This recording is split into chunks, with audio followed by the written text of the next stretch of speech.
Uh, However you look at it, we have to say two things about it. Although the Israelis are very powerful now in Gaza, and it seems nobody can stop him, despite that the Hamas still resists and so on, it seems that they have the power to continue to demolish, to expel, and so on. By brackets, by the way, not caring really about the future of the hostages anymore. It doesn't seem to be a concern to them anymore, although they say it is. They don't act as if it is. But I think what is really the big question to me is not so much, I understand what Israel is going to do, but if you ask me what is going to happen, I don't think it depends only on Israel.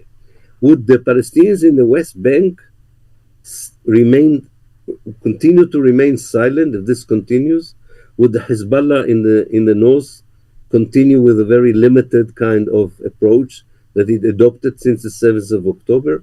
Would the Arab states, especially Egypt, would be able to navigate in such a way that does not seem to be complicit with all of this?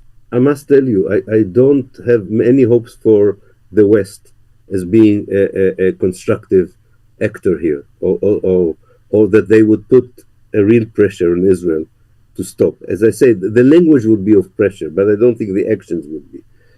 This is for the short term. By the way, I want to tell you that I think in the long term, what happened would impact the governments also of the West, of the Arab world, of the Muslim world. I think that the Israelis don't understand that their relative success in the next year or a half to do whatever they want in Gaza with this horrific consequences to the people of Gaza, and so few of us have any way of stopping it, that what they're going to do there in a year and a half would bring later on to their downfall. That later on, this would be proven to be a period, as I said in some places, at the beginning of the end of the Zionist project. And I think in the longer run, that means that Israel would lose its international legitimacy. It's already using its social cohesion from within. It means that the world around them is not going to talk just about normalization with them. It would be too difficult to talk about normalization after what they're doing and will do. This is not, by the way, a scenario I hope for. I don't want to see more Palestinian deaths in order to see the end of the occupation and the oppression. So don't mistake it. It's not my proposal. I wish we could skip the next year and a half, but I'm very afraid about the next year and a half. I tell you why not. I'm quite confident. And actually, I'm confident on this not just as an activist. I'm confident as a scholar who observes Israel and Palestine for more than 45 years. I really think this is a different situation. I really think that there are clear indications, Such which as? were not there in 48. Clear indication that Israel is coming to an end. And these indications have to do with the lack of social cohesion inside Israel. It sounds like a soft word, the lack of social cohesion. No, yes. It's a very serious issue. An economic explosion.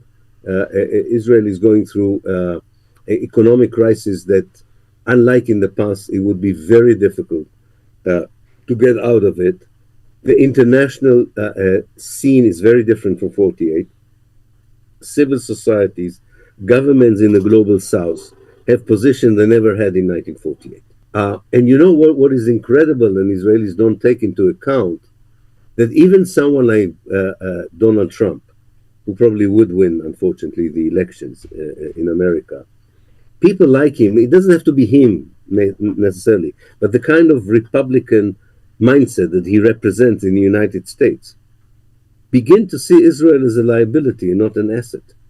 From an imperialist American position, not because they believe in the rights of the Palestinians to freedom or liberation, because it's not a profitable relationship anymore. All these things together, by themselves, each of these factors is not enough to change the reality. But when they are happening in a parallel way, they create a disintegration, they create a collapse. By the way, a collapse of a state or of a project like Zionism can also be a very bad thing, not always a good thing, because it depends very much what would replace it. Because it will create a vacuum. It will create a void.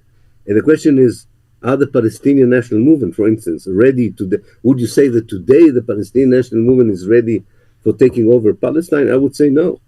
I would say no. It's disunited. It doesn't have a proper organization.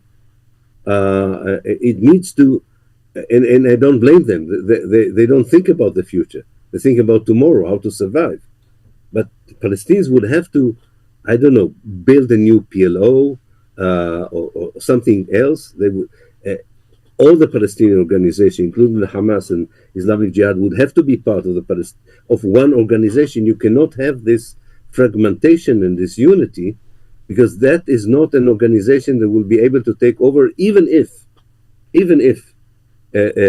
these processes of disintegration would unfold.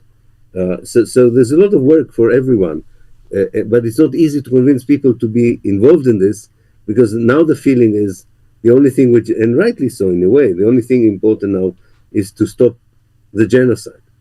But for some people, it is also necessary to think about beyond that, because these processes can happen very slowly at the beginning, but then they become very quick, as happened in the Soviet Union, in Iran, in South Vietnam, in these places.